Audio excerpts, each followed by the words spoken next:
नमस्कार। आज हम बात करने जा रहे हैं उत्तर प्रदेश की एक बहुत बड़ी भर्ती के बारे में। जी हाँ, यूपी होमगार्ड। तो चलिए इस भर्ती से जुड़ी हर एक छोटी बड़ी बात को बिल्कुल आसान भाषा में समझते हैं। ये कोई छोटी मोटी भर्ती नहीं है। हम बात कर रहे हैं 45,000 से भी ज्यादा पदों की।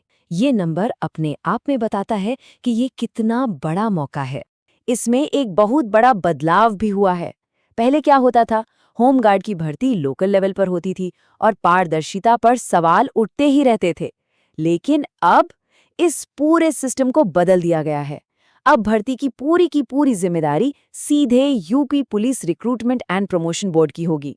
इसका मतलब है कि अब प्रोसेस ज्यादा फेयर और ट्रांसपेरेंट होने की उम्मीद है। तो चलिए सबसे पहली बड़ी खबर पर फोकस करते हैं। एक तो 45,000 से ज्यादा वैकेंसीज और दूसरा भर्ती के तरीके में ये बहुत बड़ा बदलाव। आइए जरा डिटेल में देखते हैं कि ये मौका पहले के मुकाबले कितना अलग और कितना बेहतर है। हाँ, एक बात बिल्कुल साफ कर लेनी चाहिए। ये कोई कॉन्ट्रैक्ट वाली या टेम्पररी जॉब नहीं है। नहीं, ये एक पक्की परमानेंट सरकारी नौकरी होगी। मतलब जॉब सिक्योरिटी भी और सारे सरकारी फायदे भी। ठीक है, तो अब आते हैं सबसे जरूरी सवाल पर कि भाई इसके लिए अप्लाई कौन कौन कर सकता है ना। तो चलिए एलिजिबिलिटी क्या है, इसकी शर्तों को एक एक करके समझते हैं। देखिए, एजुकेशन क्वालिफिकेशन बहुत ही सीधी साधी रखी गई है। अगर किसी ने किसी भी मान्यता प्राप्त बोर्ड से सिर्फ 10वीं पास की है तो वो इसके लिए एलिजिबल है, बस। अब बात करते हैं एज लिमिट की। तो इसकी गिनती होगी 1 जुलाई 2025 के हिसाब से। जनरल कैटेगरी के पुरुषों के लिए उम्र है 18 से 30 साल, सभी कैटेगरीज की महिलाओं के लिए 18 से 33 साल और ओबीसी, एससी, एसटी कैटेगरी के पुरुषों को 5 साल की छूट मिलेगी। मतलब उनके लिए एज लिमिट होगी 18 से 35 साल। अब एक बहुत ही जरूरी नियम, इस पर खास ध्यान देना होगा। ये भर्ती जिले के लेवल पर होगी। मतलब आवेदन सिर्फ उसी जिले से किया जा सकता है जहां के आप मूल निवासी हैं। किसी और जिले से या किसी और राज्य से अप्लाई नहीं कर सकते। ये एक बहुत इंपॉर्टेंट पॉइंट है। अब देखिए, वर्दी वाली नौकरी है तो फिजिकली फिट होना तो सबसे जरूरी है ही। तो अब बात करते हैं फिजिकल स्टैंडर्ड्स और टेस्ट की, जो इस सिलेक्शन प्रोसेस का एक बहुत ही अहम हिस्सा है। तो फिजिकल स्टैंडर्ड्स क्या हैं? पुरुषों के लिए अगर वो जनरल, ओबीसी या एससी कैटेगरी से है तो हाइट कम से कम 168 सेंटीमीटर होनी चाहिए। एसटी कैटेगरी के लिए ये 160 सेंटीमीटर है। वहीं महिलाओं की बात करें तो जनरल, ओबीसी और एससी में हाइट 152 सेंटीमीटर और एसटी में 147 सेंटीमीटर होनी चाहिए।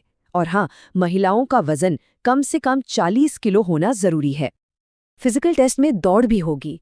पुरुषों को 28 मिनट में 4.5 किलोमीटर दौड़ना होगा और महिलाओं को 16 मिनट में 2.4 किलोमीटर। इसमें एक अच्छी बात यह है कि यूपी पुलिस कांस्टेबल की भर्ती से अगर कंपेयर करें तो यहाँ दौड़ने के लिए थोड़ा ज्यादा टाइम दिया गया है, जो कि एक राहत की बात है।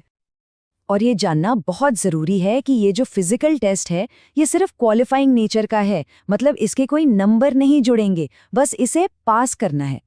जो फाइनल मेरिट लिस्ट बनेगी वो सिर्फ और सिर्फ रिटन एग्जाम के नंबरों पर ही बनेगी। तो फिजिकल की बात हो गई। इसके बाद आता है सिलेक्शन का सबसे बड़ा आधार, रिटन एग्जाम। चलिए अब इसके पैटर्न और सिलेबस को भी समझ लेते हैं। तो एग्जाम में कुल 100 सवाल होंगे। 100 नंबरों के लिए टाइम मिलेगा 2 घंटे का और ये एग्जाम OMR शीट पर होगा, यानी ऑफलाइन मोड में। अब यहाँ एक बहुत ही जरूरी बात पर गौर करना है। ऑफिशियली सिलेबस में तो सिर्फ जनरल नॉलेज यानी जीके लिखा हुआ है, लेकिन अगर पुराने पेपर्स का अनुभव देखें तो ये उम्मीद की जा सकती है कि मैथ्स और रीजनिंग से भी 5 से 7 सवाल आ सकते हैं। तो समझदारी इसी में है कि तैयारी का दायरा थोड़ा बड़ा रखा जाए। रिटन एग्जाम के नंबरों के अलावा कुछ खास क्वालिफिकेशंस के लिए बोनस पॉइंट्स भी मिलेंगे।